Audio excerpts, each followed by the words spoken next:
Qu'est-ce qu'on a fait au bon Dieu est le grand succès du cinéma français en 2014. La famille Verneuil, bien française, traditionnelle, catholique, bourgeoise et gaulliste, marie ses 3 premières filles à 3 personnes issues de la diversité. Rachid, un avocat musulman originaire du Maghreb. David, un juif au chômage. Et Chao, un banquier d'origine chinoise. Accepteront-ils de marier leur cadette à Charles, un comédien d'origine subsaharienne et catholique ? En plus de nous faire rire, cette comédie entend clairement promouvoir le multiculturalisme et le métissage. Le réalisateur du film, Philippe de Chauvron, a lui-même contracté un mariage mixte, ce qui a inspiré l'écriture du scénario. À échelle de la société, le projet de multiculturalisme s'appuie sur l'idée d'égalité entre les hommes, quelle que soit leur origine, comme l'explique l'un des acteurs du film. Après, ça montre qu'en fait, en ayant l'esprit ouvert, tout s'arrange. On est tous les mêmes. Ça montre juste qu'en étant différents, on peut tous vivre ensemble. Voyons ce qu'il en est.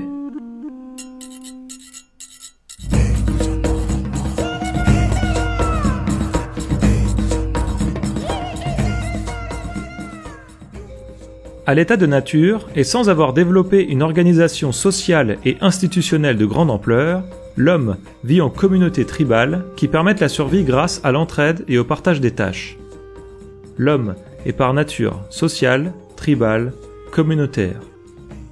Les communautés humaines partagent une même langue, des croyances, des rites, une manière de vivre et surtout, des signes d'appartenance à un même groupe.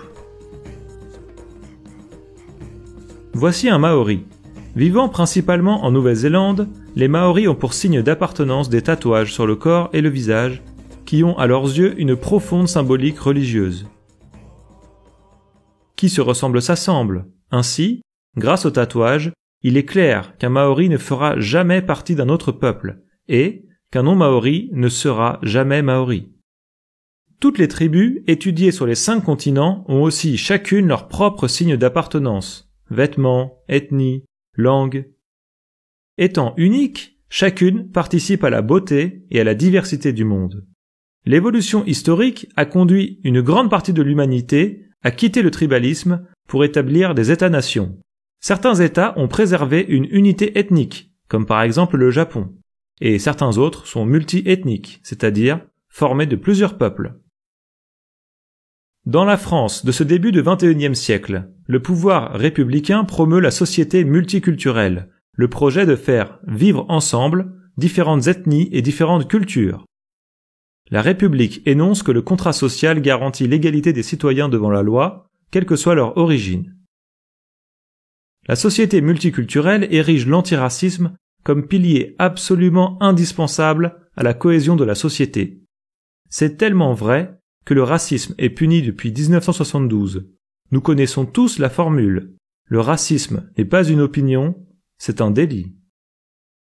Malgré cette volonté d'unification, on observe les individus se regrouper en tant que groupe ethnique ou religieux, soit par affinité, soit pour défendre leurs intérêts. C'est le communautarisme. Communautarisme juif. Communautarisme arabo-musulman. Communautarisme noir. Communautarisme non-blanc, se dénommant lui-même indigénat ou diversité. Communautarisme asiatique. Communautarisme par orientation sexuelle. Depuis la fin des années 90, on a vu apparaître et se développer en Europe un communautarisme des Européens de souche, ou communautarisme blanc, les mouvements identitaires.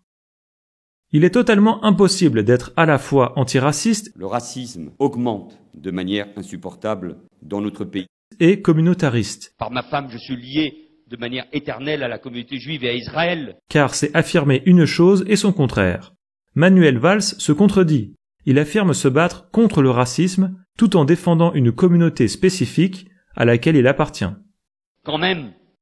C'est également le cas du Conseil représentatif des associations noires de France, le CRAN, qui affirme vouloir combattre le racisme, l'idée selon laquelle les races humaines existent et se différencient entre elles. D'autre part, le CRAN représente et défend les intérêts des individus noirs. Nous pourrions dire de race noire.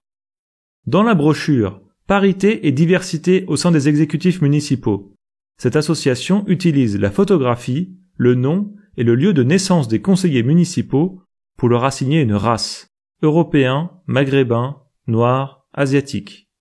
Cela illustre l'imposture grotesque de l'antiracisme. Les races n'existent pas, mais sont égales entre elles. Cette première contradiction s'accompagne d'une seconde.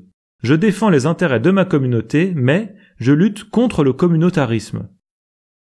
Notons au passage qu'il est permis au CRAN de faire des statistiques ethniques au sujet des conseillers municipaux, laissant penser que les Blancs sont trop représentés dans la vie politique locale. Question. Pourquoi n'est-il pas permis de faire des statistiques ethniques au sujet des crimes commis sur le territoire français, comme par exemple les meurtres ou les viols? Qui se ressemble s'assemble. Cela reste vrai dans la société multiculturelle, mais cette fois, c'est votre discours qui déterminera si vous êtes dans le groupe ou non. Vous devez suivre l'idéologie multiculturelle en disant que vous croyez que les races n'existent pas et qu'elles sont égales entre elles. Surtout, vous ne devez pas sortir du politiquement correct. Vous ne pouvez pas exprimer des propos qui seront jugés racistes. La simple suspicion de racisme suffira à vous exclure du groupe. C'est précisément cette exclusion du groupe que symbolise la petite main jaune de SOS Racisme. Revenons-en au film pour illustrer ce phénomène d'exclusion. Lors du déjeuner, le père des 3 filles mariées, Claude Verneuil, tient des propos considérés racistes par les autres convives. Il sera finalement exclu du groupe en quittant le dîner. Au retour, on s'est perdu, on s'est retrouvé à Barbès. Alors, ça aussi, c'était folklorique. Hein. Vous voulez dire quoi par folklorique? Heureusement que j'avais mon passeport sur moi, parce que d'un coup, j'étais à Babel-Oued. Ah là, tu dérapes vraiment. Mais quoi, c'est vrai, il n'y avait pas un Français sur le trottoir. C'est un constat, chérie. Il y a un charme du Maghreb, un charme de l'Orient. Lorsque viennent ici, c'est la nostalgie, voilà. Comment vous savez qu'ils n'étaient pas français? Vous leur avez demandé leur papier? Enfin, mais c'est quoi ce ton, Rachid? Enfin, on peut débattre sans s'énerver, non? Vous appelez ça un débat? Mais depuis le début du repas, vos réflexions sont vraiment limites. Comment ça, limite? Limite. Limite raciste. Raciste? Moi? Je suis républicain et gaulliste comme l'était mon père. Viens, Marie, on rentre à Chinon.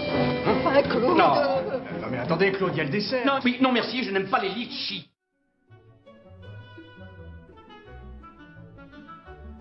Concluons cette première partie en affirmant que c'est la nature de l'homme que de former des groupes, dont certains sont liés à la naissance comme les tribus. Dans la France du XXIe siècle, le groupe est en théorie formé de citoyens égaux, mais en pratique se forment des communautés qui réclament des droits spécifiques. Mais alors, pourquoi voit-on émerger le communautarisme dans toutes les sociétés multiculturelles? Cela se comprend bien en étudiant la pyramide des besoins humains de Maslow. En effet, le besoin d'appartenance est un besoin fondamental, puisqu'il arrive juste après les besoins vitaux et le besoin d'être en sécurité. Nous, les êtres humains, avons besoin de nous reconnaître en ceux qui nous entourent. Nous avons besoin d'appartenir à un groupe, de sentir que nous en faisons partie. L'échec du modèle républicain est l'échec à répondre à ce besoin fondamental que nous partageons tous, le besoin de nous enraciner au sein d'une famille, d'un groupe, d'une communauté. Cette question est similaire à ce verre d'eau, selon le point de vue à moitié vide ou à moitié plein. Le communautarisme est souvent présenté comme l'expression du rejet, de la division et même de la haine de ceux qui ne font pas partie de la communauté. Le communautarisme peut aussi être vu comme le ciment indispensable à l'esprit de famille, donc de solidarité et d'entraide, ferment de cohésion et finalement expression de l'amour au sein d'une communauté.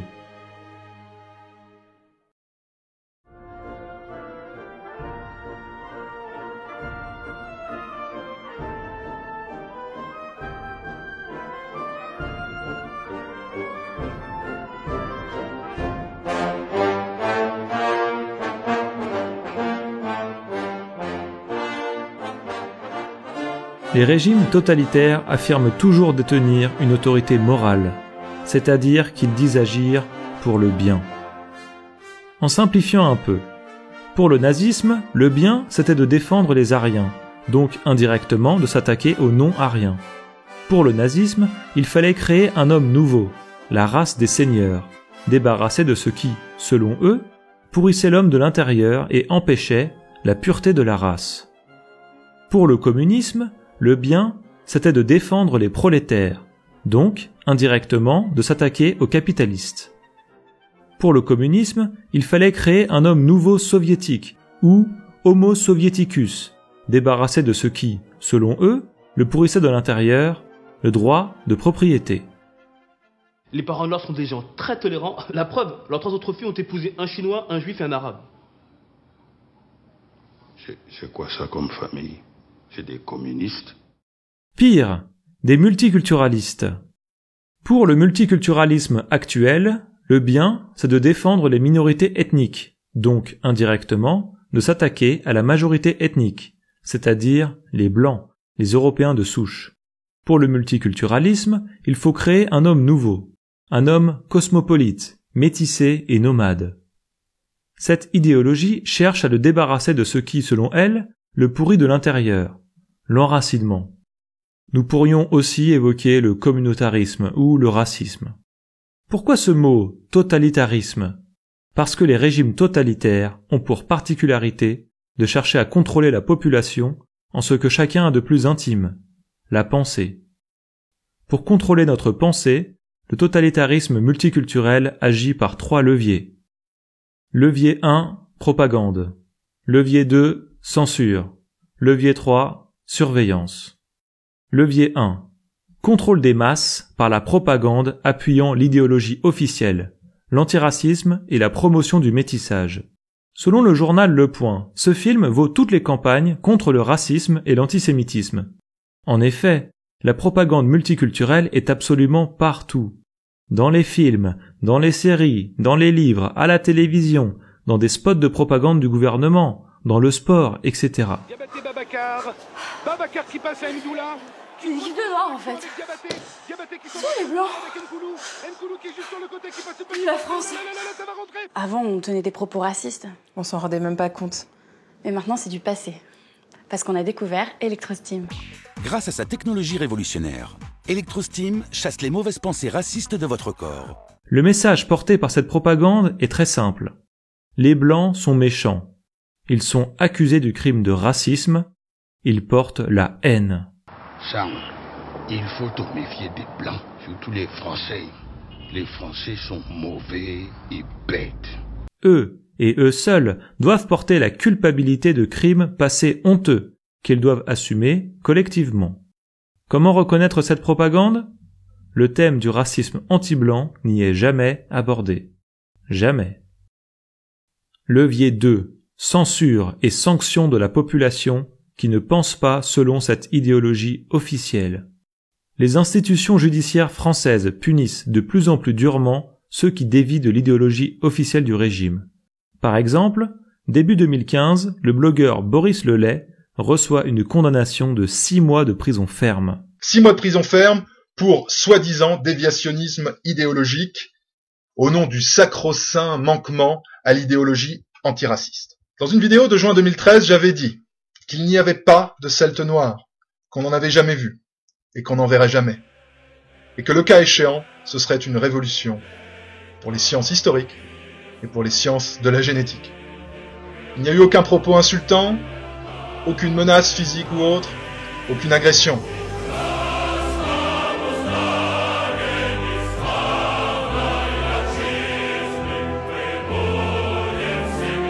En URSS, les anticommunistes, opposés à l'idéologie officielle et au régime, étaient traités en tant que malades psychiatriques, comme l'a raconté l'écrivain russe, prix Nobel et opposant au communisme, Alexandre Solzhenitsyn. De même, dans une société multiculturelle, le racisme est considéré comme une maladie mentale.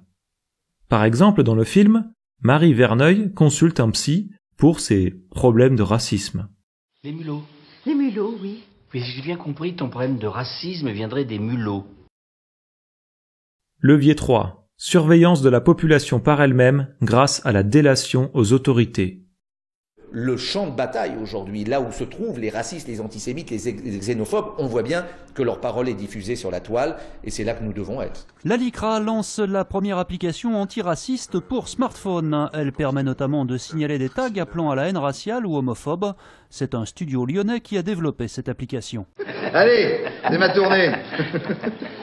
Elle permet de prendre une photo, de la géolocaliser, de l'envoyer à la LICRA La LICRA, si le service de la juridique de la LICRA l'identifie comme tel, elle le fait suivre aux autorités. Vous êtes d'accord, vous, au parti, de laisser vos militants accuser un innocent, un homme connu, d'un crime de collaboration qu'il n'a pas commis? Ah, mais ça engage vos responsabilités, ça. C'est le bordel chez vous, hein. On peut faire n'importe quoi, il suffit d'avoir sa carte du parti et vas-y que je te dénonce, que je t'expulse, que je te menace. Tout est permis, hein. Allons. Allez, coco. Le smartphone devient un outil citoyen. Pour fonctionner, la société multiculturelle a besoin d'un autocontrôle individuel et d'une surveillance permanente de la part de la population envers elle-même. Vous en doutez? Pourquoi ne pas faire l'expérience de ce conditionnement? C'est très simple. Il vous suffit de tenter d'expliquer à des amis, collègues, familles ou voisins que vous pensez que les races existent et qu'elles ont des aptitudes et caractéristiques inégales en différents domaines.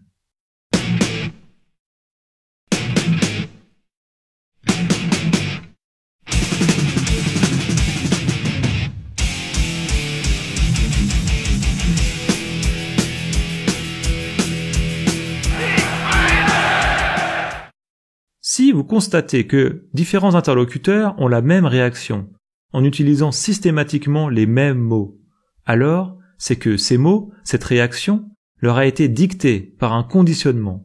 Dès qu'aujourd'hui on veut lier le présent avec le passé, on est réactionnaire. Donc on est réac, donc on est facho, donc on est vichiste, donc on est pétiniste, et donc c'est Adolf Hitler, donc la Shoah, donc on est à l'origine des 6 millions de morts. Alors évidemment, on a peur. Cette réaction est le résultat de la propagande multiculturaliste, pas de la liberté de penser.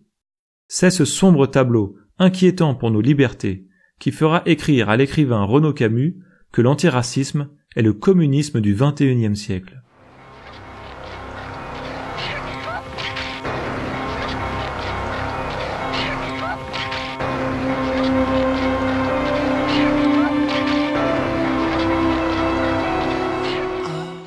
Nous allons illustrer la stratégie de communication utilisée pour diffuser l'idéologie antiraciste et le modèle de société multiculturelle et métissée, à l'aide d'exemples précis du film.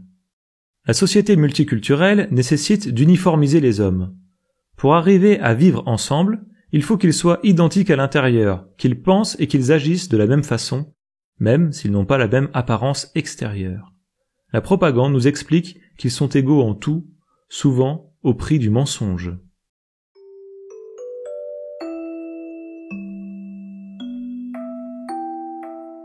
Dans la scène de l'ascenseur, une dispute éclate à propos du prénom à donner au futur bébé. Antoine ou Mahmoud? Ça y est, vous lui avez choisi le prénom? Non, on n'a pas encore décidé, maman. On hésite entre Antoine, Lucas ou... Mahmoud. Mahmoud? Ah, moi j'aime bien Mahmoud. Et vous préférez lequel alors? J'aime beaucoup les trois. Enfin, j'avoue que j'ai une petite préférence pour Lucas et Antoine. Oui, hein. Mahmoud, c'est pas facile à porter quand même. Malgré le côté comique de la scène, le film laisse entendre que l'identité donnée par le prénom n'a pas d'importance. Question. Le prénom que vous portez est-il totalement vidé de sens? Donnez-vous à vos enfants des prénoms n'ayant aucune signification pour vous, surtout si vous êtes croyant?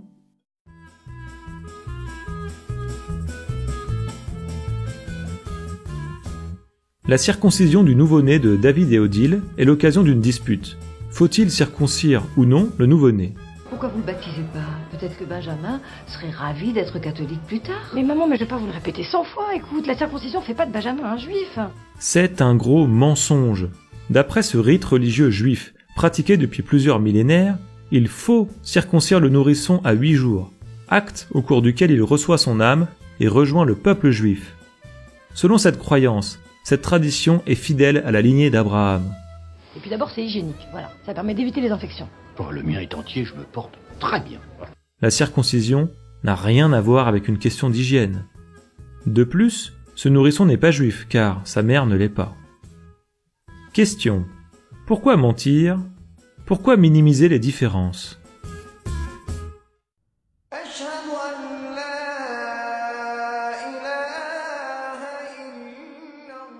Dans toute religion existe une distinction entre ce qui est permis et ce qui est interdit.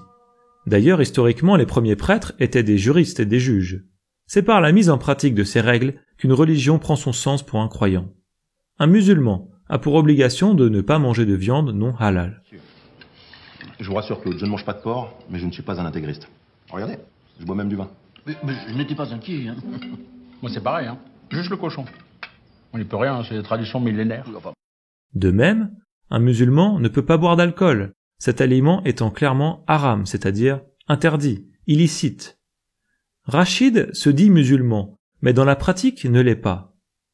Question. Pourquoi mentir? Pourquoi minimiser les différences?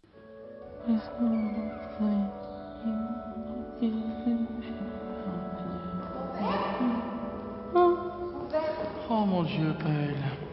La religion catholique est tournée en ridicule tout au long du film. Le personnage du prêtre est apparemment homosexuel, stupide et consumériste. Lors de la confession de la mère Verneuil, il consulte les soutanes à bas prix sur Internet. Or, la confession est un sacrement pour les catholiques. Question. Pourquoi le personnage du prêtre est-il à ce point risible et caricatural? Pourquoi nier l'essence de la religion qui a façonné notre pays?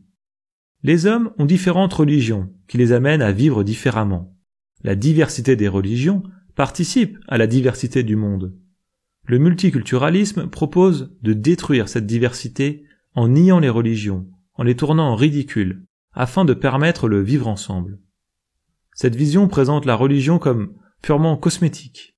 Ce soir, c'est la messe de minuit. Ah oui, bien sûr, maman, la messe. Impossible de rater ça. Très concrètement, le modèle multiculturel nous incite à mentir. Par exemple, en allant à la messe fêter la venue du Fils de Dieu, sans y croire un seul instant. Le film présente une scène au théâtre. Une femme remarque toujours quand on la suit. Quelle fatuité! Ça fait bizarre un noir dans un faido. C'est moderne. En quoi c'est moderne un noir? Mon Dieu, personne, non! Mais je vous en supplie, madame, écoutez-moi! La famille, je vous défends, monsieur, ça... Ne craignez rien, madame, je ne vous veux aucun mal. Si mes intentions ne sont pas pures, je vous jure qu'elles ne sont pas hostiles. Bien au contraire. Voici Pontagnac, joué en 1969 à la Comédie Française. Question. Pourquoi faire jouer à un homme noir, avec des dreadlocks, un rôle pour lequel il n'est à l'évidence pas calibré? N'oubliez pas, on est tous égaux. C'est pas grave. Qui est qui? Laissez-moi deviner. Là, c'est facile. Ciao, j'imagine. Ouais. C'était... Ouais. Là, c'est plus dur. Rien ressemble plus à un sémite qu'un autre sémite. Je dirais à vue de nez... David et Rachid. Ouais, c'est ça. Voilà. Le film présente une France qui n'existe pas, où la question économique n'existe pas, car tout le monde est très riche. Le père est notaire, ses filles sont dentistes, avocates, artistes et juristes, et se marient avec des entrepreneurs, avocats, banquiers ou comédiens. Les familles Verneuil et Coffy vivent dans l'opulence bourgeoise et ont le luxe de se payer une femme de ménage. La question économique est essentielle pour parler honnêtement d'immigration, et ce point est totalement balayé, tout comme il l'était dans le film Intouchable. Le film cherche d'une part à contrebalancer certains préjugés racistes, et d'autre part à en présenter certains autres afin d'en rire. Par exemple, Rachid est avocat. En faisant appel à un avocat parisien, vous trouverez 11 avocats dénommés Rachid et 198 dénommés David. 18 fois plus de David que de Rachid. Question. Avez-vous des préjugés sur l'origine ethnique des avocats? Si oui, reflète-t-il la réalité ou votre horrible préjugé raciste? Un autre préjugé est celui du juif, très riche et trouvant du travail grâce à l'aide active de sa communauté. Ce préjugé est combattu avec le personnage de David, chômeur, qui trouvera du travail grâce à une idée de Rachid et un financement de Chao. Si j'entends le moindre propos raciste de ta belle famille à l'égard des Noirs, je les tape. Hein? Tu les tapes? Correctement, je les tape. C'est finalement avec le personnage haut en couleur d'André, le père africain de Charles, que le film s'autorise certains préjugés, qui constituent certainement les moments les plus drôles du film.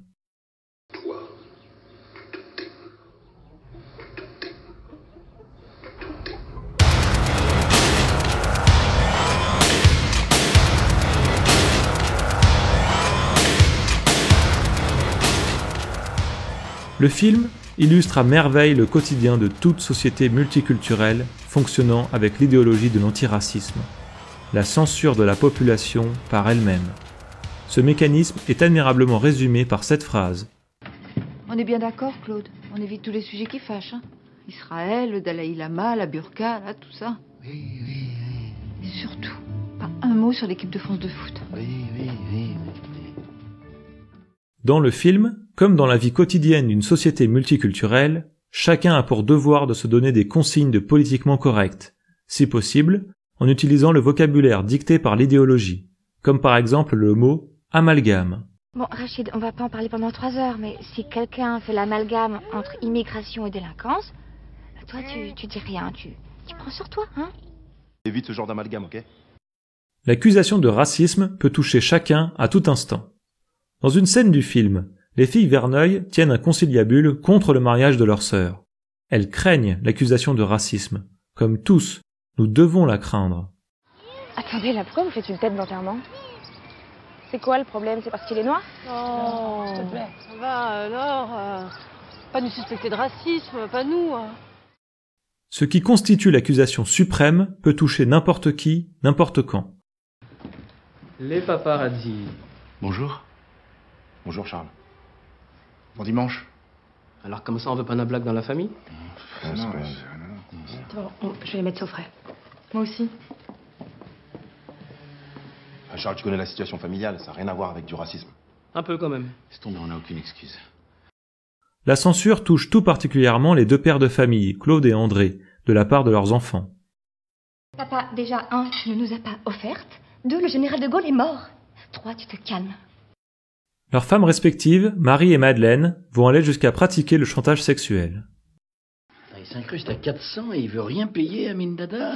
Il a dit qu'il verrait ça après. Après? Non mais je la connais la chanson. Il veut payer comment? En francs CFA? Ah non, mais moi je te préviens. Sur l'argent, je ne céderai sur rien. C'est une question de principe. Où tu vas? Dormir dans le canapé. Je supporte plus tes réflexions racistes. Je n'ai pas du tout aimé comment le plan là m'a pris de haut. Tu as vu son regard suspicieux quand on a parlé d'argent? Je te préviens, si tu fiches en l'air le marais de mon fils, je fais la grève. La grève? La grève!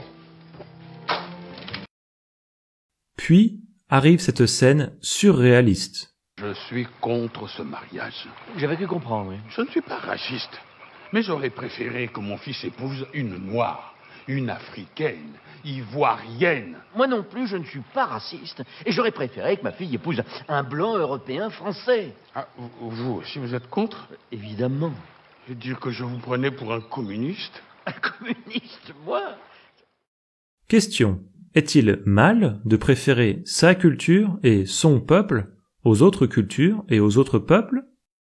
Bien évidemment, le crime de suspicion de racisme doit être expié par des excuses publiques.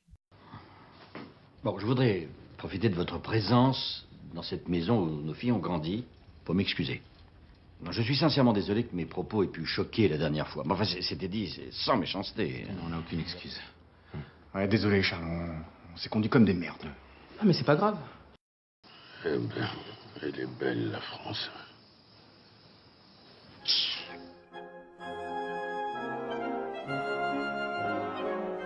Résumons. Le pouvoir promeut une propagande antiraciste qui nous incite à combattre nos préjugés en minimisant, niant ou inversant les différences religieuses, culturelles ou ethniques. La population est amenée à collaborer activement en empêchant toute parole et même toute pensée au sujet de ces différences. Le cadre du politiquement correct doit être maintenu, même au prix du mensonge et de la négation du réel. Sont encouragés la dénonciation, la sanction et la repentance de ceux qui ne suivent pas l'idéologie antiraciste obligatoire. Enfin, nous observons en France que l'on ne se sort pas de cette logique. Plus la société est métissée, plus la suspicion de racisme est omniprésente et le sujet de l'antiracisme devient obsessionnel. Raciste. Raciste. Raciste. Raciste. T'es raciste. Raciste. C'est de racisme. Raciste? Racisme. Du racisme. Non, raciste. Raciste. Raciste. Raciste. Raciste. Moi.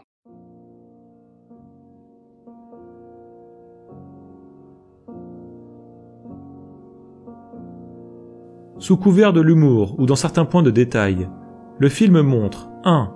Une mauvaise image de la France et du peuple français. 2. Une bonne image de ce qui n'est pas français.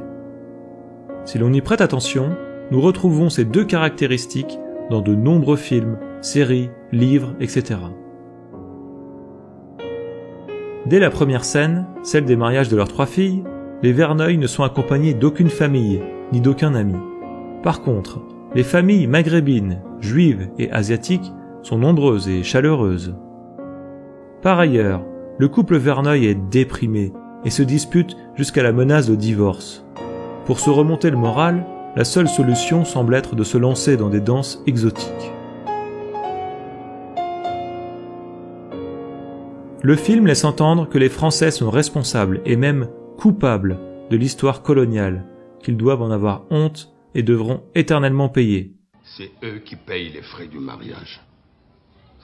Normal, le blanc a pillé l'Afrique, il doit nous rendre un peu. C'est marrant, ça, c'est toujours de notre faute. Enfin, je veux dire, c'est toujours de la faute des Blancs. Parfaitement, messieurs. Vous nous avez pillés, vous continuez. Vous prenez toutes nos richesses et vous ne laissez rien, même pas le caca. Comme si les Français étaient le seul peuple dans l'histoire à avoir occupé des terres et soumis à leurs lois les vaincus. Ils sont incités à penser que, dans le fond, tout est de leur faute. Il faut qu'ils payent. Ce film énonce également quelques constats sur la France d'aujourd'hui, pays qui se transforme au fil des années et devient peu à peu méconnaissable pour de très nombreux Français. Ces craintes sont émises par la voix de Marie Verneuil, qui est comme à l'étranger lorsqu'elle fait ses courses, et confesse ne plus reconnaître le pays qu'il a vu grandir. Je m'en veux de penser comme ça, mais j'aurais tellement aimé les marier dans cette église.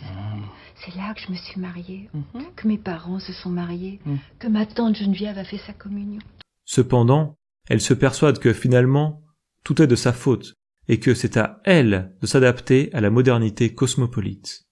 C'est un peu de notre faute aussi, hein. Avec tous nos a priori négatifs. Avant de leur demander de nous comprendre, on aurait peut-être dû faire un pas vers eux. Enfin, écoute, ma chérie, on a déjà fait énormément d'efforts.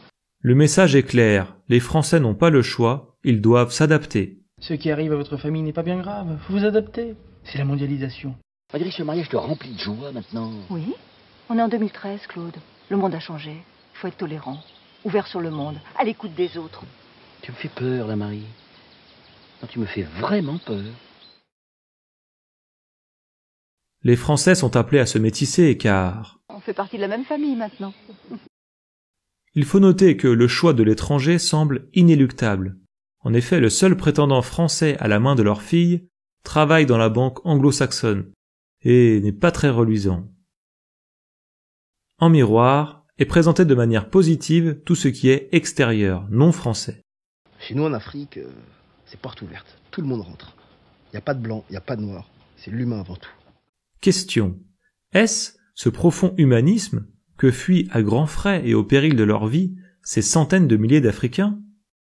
Le film laisse entendre que faire la fête résoudra tout.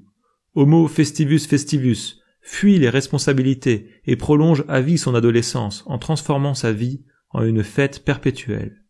Ainsi, le divorce des Verneuil, lié à un profond malaise, disparaîtra comme par magie, à l'occasion de la fête du mariage. L'alcool, on n'a jamais fait mieux pour approcher les peuples. Hein.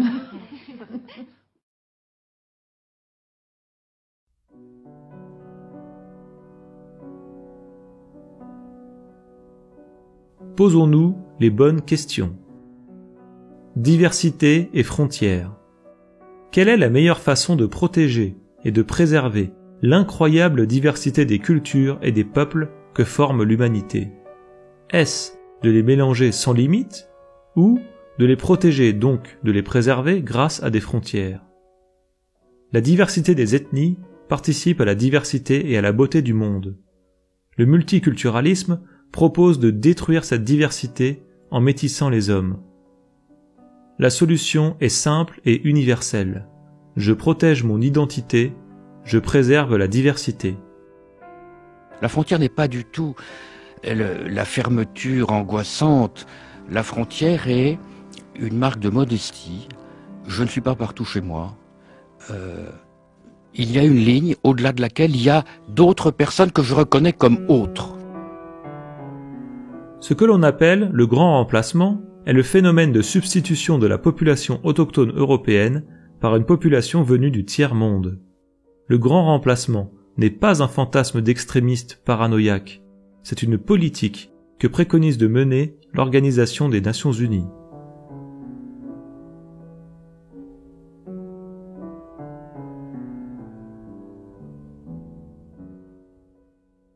Question.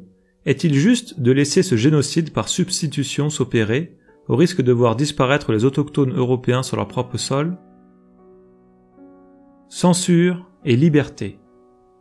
Le fonctionnement totalitaire, mensonger et liberticide du conditionnement antiraciste, et plus généralement le politiquement correct, sont-ils souhaitables?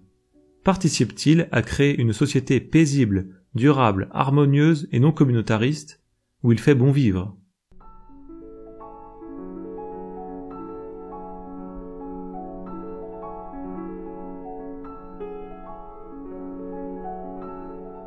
C'est à chacun de chercher les réponses à ces questions. Merci d'avoir regardé cette vidéo. Si elle vous a intéressé, diffusez-la.